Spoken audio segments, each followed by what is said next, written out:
Hai, assalamualaikum warahmatullahi wabarakatuh. Selamat datang di channel YouTube King Rosa. Saya Mimi Upi. Jangan lupa like, comment, and subscribe. Juga nyalakan lonceng notifikasinya. Terima kasih. Saya sudah lama ya tidak bikin video karena repot juga. Kemarin kan Honian juga saya kerja terus. Alhamdulillah sekarang saya ada kesempatan untuk bikin video. Dan video saya kali ini itu saya mau berbagi dan bercerita gitu. Bagaimana selama kerja saya di sini setahun 1 bulan sudah dapat apa saja, sudah bikin apa saja di rumah. Jadi ceritanya gini, saya itu kerja 1 tahun 1 bulan itu di sini udah bikin pagar ya, pagar di pekarangan rumah itu tinggi 2 meter, cuma belum ada gerbangnya. Dan saya juga sudah beli kambing 16 ekor. Beli kambing 16 ekor itu kayak kambingnya itu kayak bibit sama anak. Kadang kambingnya lagi hamil, itu kambingnya cuma kambing Jawa ya, karena memang di tempat aku itu yang cepat laku itu kambing Jawa, kambing gimbal gitu. Memang murah sih kalau kambing itu, cuma untuk kebutuhan mendadak itu cepet. Kenapa saya nggak kepikiran untuk membeli sapi, karena sapi itu 1 ekor juga kan harganya juga mahal. Terus kalau untuk sapi di daerahku itu untuk orang yang ngangonnya itu susah juga cari, jangankan sapi, kambing aja aku tuh susah banget nyari orang yang bisa dipercaya untuk ngangon kambing.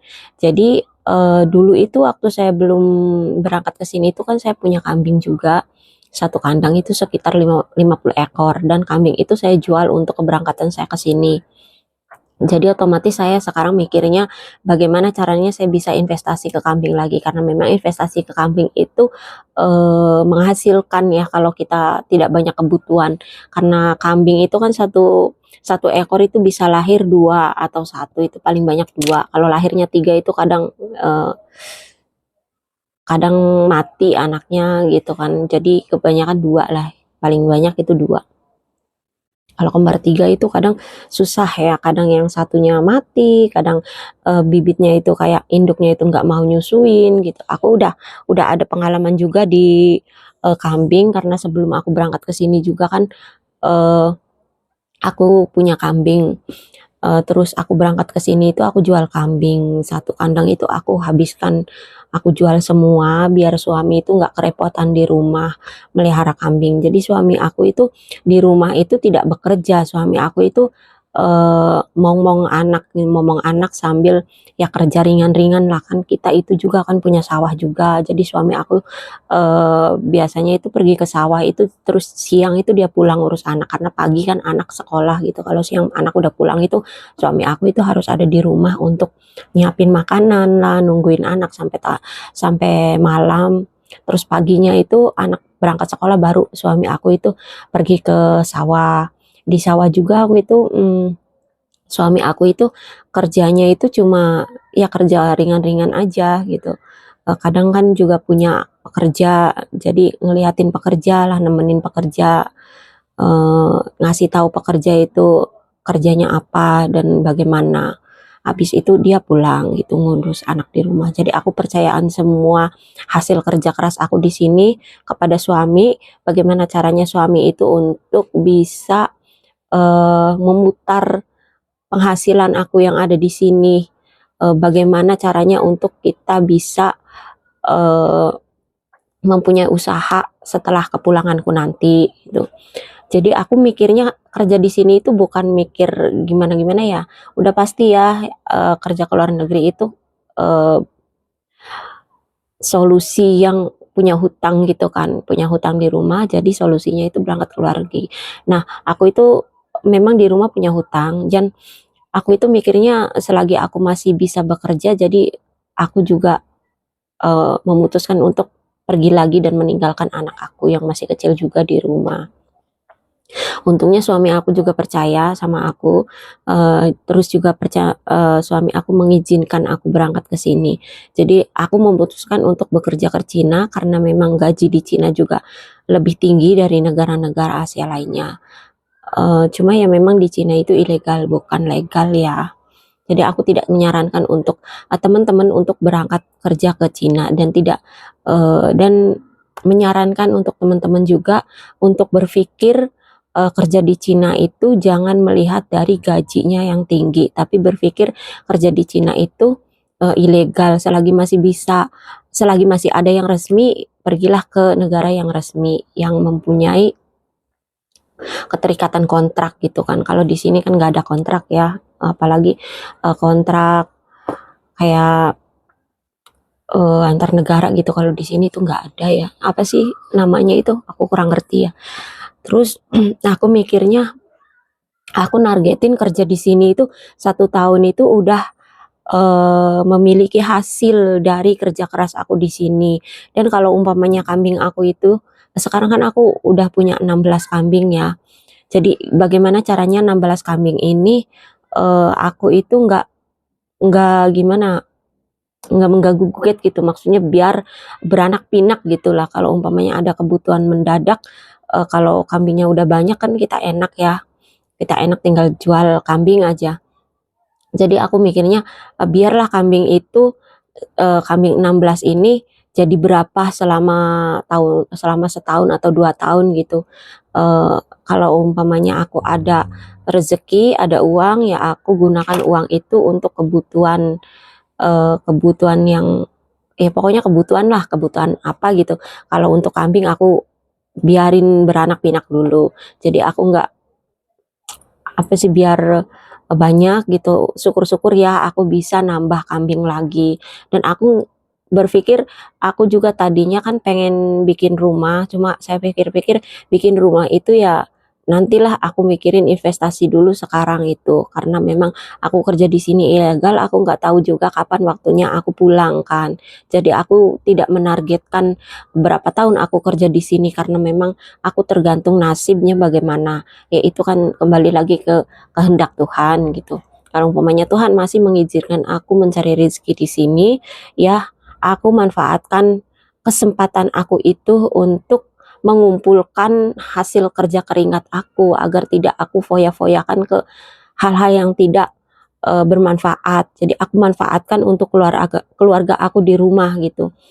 Apalagi suami aku kan tidak bekerja ya, suami aku itu ngurusin sawah sama kerja ringan-ringan, maksudnya nggak menghasilkan uang, paling menghasilkan uang itu dari sawah. Jadi kalau umpamanya sawah panen itu baru menghasilkan uang. Jadi setiap hari itu suami aku itu tidak menghasilkan uang.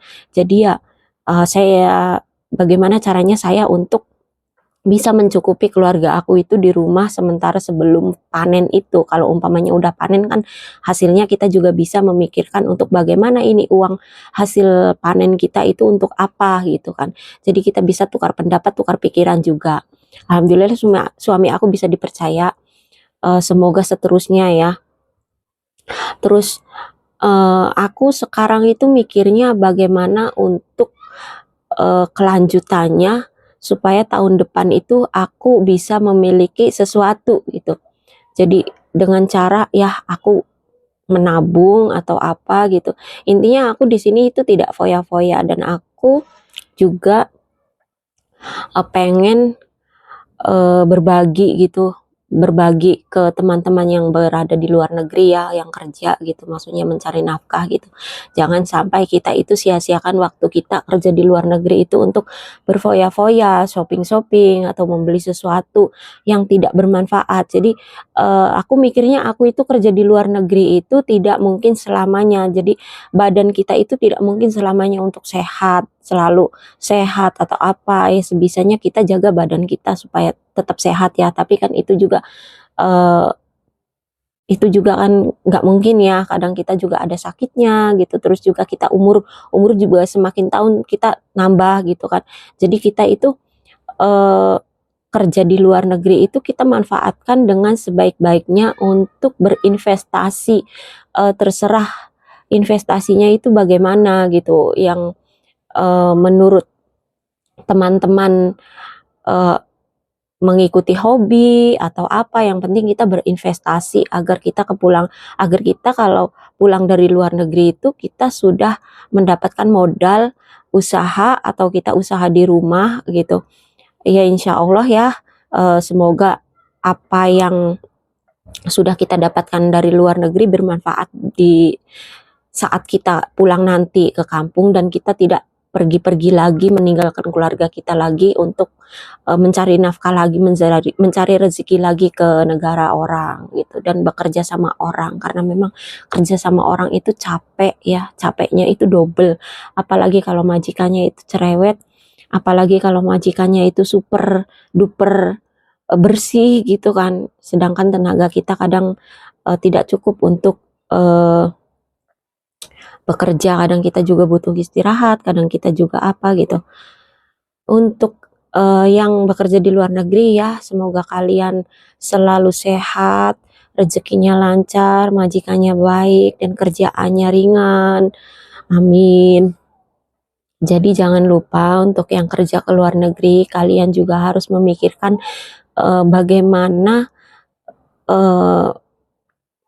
kita bisa memanfaatkan waktu kita dan gaji kita dari luar negeri itu untuk kebutuhan kita nanti sepulangnya kita bekerja dari luar negeri, agar kita tidak merasa aku kerja di luar negeri itu sekian tahun tapi tidak mendapatkan apa-apa. Jadi tergantung juga ya, kadang kerja di luar negeri itu bertahun-tahun tapi cuma mendapatkan rumah atau mendapatkan apa, karena memang tergantung kebutuhan dari kita itu. Kebutuhan kita yang kita tinggalkan sewaktu kita pergi dari rumah itu ke luar negeri kerja, itu ada hutang atau ada apa gitu di rumah gitu kan. Jadi gaji kita itu nggak fokus kita tabung, jadi setiap bulan habis karena memang kita menuhin kebutuhan itu. Jadi ya menurut aku, ya menurut aku sendiri ya, pikiran aku itu, aku kerja ke luar negeri, aku manfaatkan waktu dengan sebaik-baiknya, aku investasi dari gaji aku yang 17 juta itu aku tabung 10 juta, dan 7 juta itu aku 5 juta itu untuk kebutuhan suami, dan 2 juta untuk kebutuhan aku di sini selama 1 bulan gitu. Jadi yang 10 juta itu ditabung untuk kita bisa berinvestasi. Umpamanya kalau ada yang jual sawah, kalau umpamanya kita udah punya uang kan kita enak ya, tinggal beli, maksudnya kalau umpamanya setiap bulan kita tidak bisa menabung 10 juta atau 5 juta atau berapa gitu, seadanya kita itu investasinya kemana gitu, apa kita nabung untuk beli, kalau umpamanya kita belum punya rumah ya, kalau kita umpamanya belum punya rumah dan ingin ingin membuat rumah gitu, kita nyicil beli barang-barang untuk membuat rumah, kayak fondasi-fondasi rumah itu kita nyicil nggak apa-apa. Nah, kalau udah semua terkumpul, kita kan tinggal nabung untuk memberdirikan rumah itu gitu. Jadi untuk bayar tukang, untuk kebutuhan makan apa tukang itu, kebutuhan yang kurang-kurang itu kan kita udah ada di tabungan, dan kebutuhan yang kayak fondasi rumahnya itu kayak material-materialnya kan kita udah nyicil gitu. Nah, kalau umpamanya rumah kita udah punya dan kita itu tidak dan kita itu pengen punya tabungan yang berjalan, kayak macamnya gimana ya caranya kita itu bisa setiap bulannya itu dapat gaji gitu dari rumah. Ya kita bisa membuka usaha di rumah, biarpun kita berada di luar negeri, usaha apa yang sekiranya kita bisa menghasilkan di rumah itu, kayak umpamanya berjualan lah, kita kan bisa pantau juga kan dari luar negeri, atau kita juga bisa berjualan online juga bisa, apalagi negara-negara yang resmi ya, yang legal itu kan juga kita bisa nyambi kerja sambilan berjualan online. Kalau aku di sini itu kan nggak bisa, karena memang aku mencari aman aja. Aku di sini itu mencari aman, jadi aku nggak banyak neko-neko. Jadi aku di sini cuma setiap hari kerja, kerja dan kerja, dan gajian itu bagaimana aku nabung berapa juta untuk nabung dan berapa juta pengeluaran untuk kebutuhan. Dan aku juga di sini membatasi diri ya untuk berteman juga, untuk keluar rumah majikan juga, aku membatasi diri karena itu demi keamananku di sini juga. Dan aku memilih investasi kambing itu karena memang dulu juga aku pernah punya kambing, jadi aku itu pengennya punya kambing minimal 50 ekor. Jadi aku kan tahun ini baru 16 ekor, mudah-mudahan tahun depan aku bisa ya sampai 50 ekor gitu. Jadi dari 50 ekor itu nanti kan setiap kambing itu 3 bulan sekitar 3 bulan 4 bulanan itu kan lahiran ya. Jadi ya mudah-mudahan terus beranak gitu dan tidak ada kebutuhan yang mendadak. Jadi aku bisa nabung dari kambing itu. Dan kambing itu aku titipkan ke orang. Aku nggak kasih suami aku untuk beternak ya, atau untuk memelihara sendiri. Jadi aku titipkan ke orang karena suami aku fokusin ke anak aku. Jadi kambing itu aku kasih ke orang untuk dipelihara. Jadi sistemnya itu sistem bagi hasil sistemnya. Jadi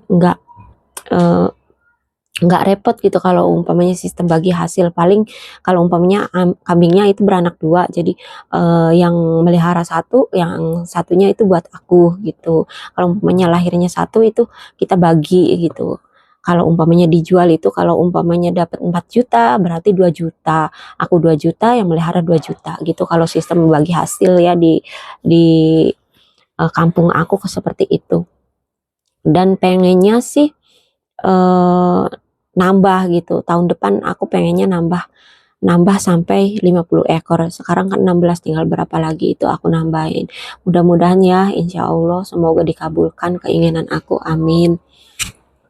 Gitu aja ya teman-teman, terima kasih sudah melihat video saya dan mendengarkan cerita saya. Semoga cerita saya menjadi motivasi juga untuk teman-teman yang berada di luar negeri untuk bisa memanfaatkan kesempatan kalian bekerja dan gaji kalian. Terima kasih, hati-hati untuk kalian juga yang sedang bekerja. Semoga semua hal yang kalian inginkan terwujud dan tercapai dan diijabah doanya sama Allah Subhanahu wa Ta'ala ya. Dan jaga kesehatan kalian juga. Terima kasih. Wassalamualaikum warahmatullahi wabarakatuh. Bye bye.